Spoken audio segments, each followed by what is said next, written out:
Olá, sejam muito bem-vindos! Hoje a gente vai mergulhar numa história fascinante, uma daquelas que nos faz pensar, sabe? Sobre como as nossas obsessões podem acabar criando uma realidade totalmente nova depois que a vida, como a gente conhece, termina. Vamos entender essa ideia juntos? Imagina só um lugar chamado Campo da Paz. O nome sugere tranquilidade, né? Mas a cena lá é bem diferente. Pense em centenas de almas vagando por lá, com olhares perdidos, rostos sombrios, completamente presas num ciclo de confusão. E olha, não se trata de um inferno, mas de algo como um hospital psiquiátrico para espíritos. Vamos então explorar um pouco mais esse ambiente tão peculiar. Os benfeitores espirituais que administram o lugar explicam algo muito importante. Aqueles não são espíritos essencialmente maus.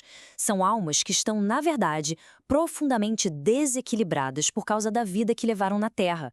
Então, o que é exatamente o campo da paz? Bom, a melhor forma de pensar nele é como um centro de tratamento.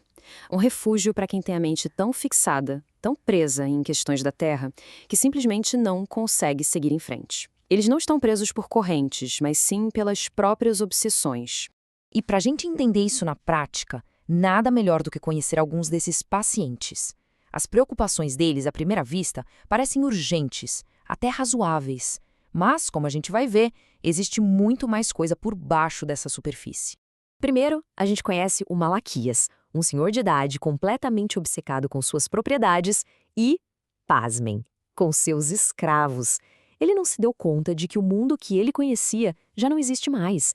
Ele fica lá reclamando que os filhos são preguiçosas e precisam da orientação dele, sem perceber a ironia gigantesca da sua situação.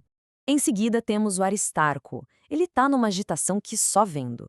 Ele está convencido de que os primos e um tal Visconde estão conspirando para roubar a herança dele. Chega a exigir que uma petição seja enviada ao imperador, vivendo numa realidade política que já desapareceu há muito tempo.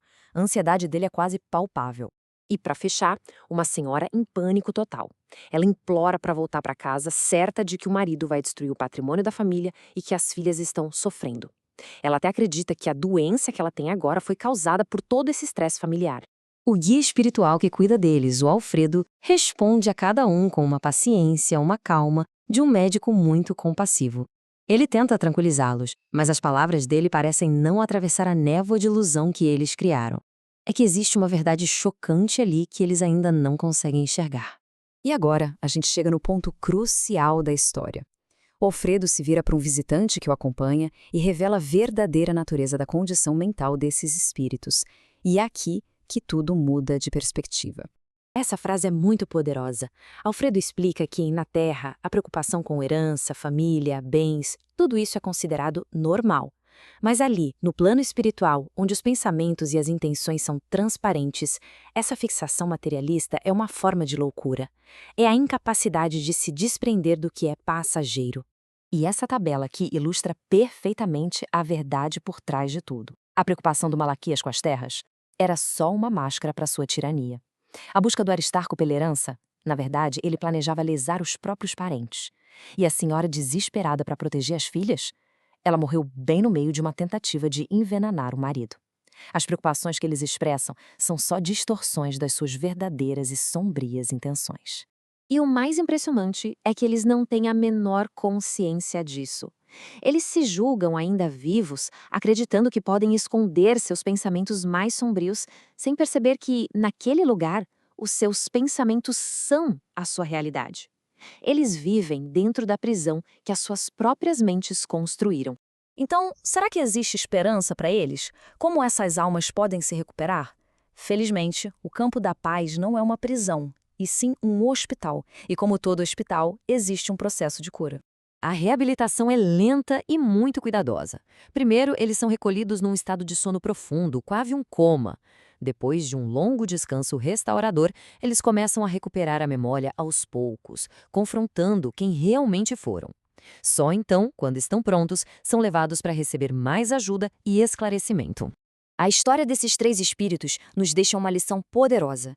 Mostra como os apegos, as ganâncias e os ódios que cultivamos em vida não desaparecem simplesmente. Pelo contrário, eles podem se tornar os tijolos e as grades de uma prisão mental que nós mesmos construímos. E isso tudo nos leva a uma reflexão final. Se os pensamentos e sentimentos mais intensos têm o poder de moldar a nossa realidade, tanto aqui quanto no futuro, a questão que fica é: que mundo estamos construindo para nós mesmos neste exato momento? Um santuário ou uma prisão? A escolha, ao que parece, é nossa.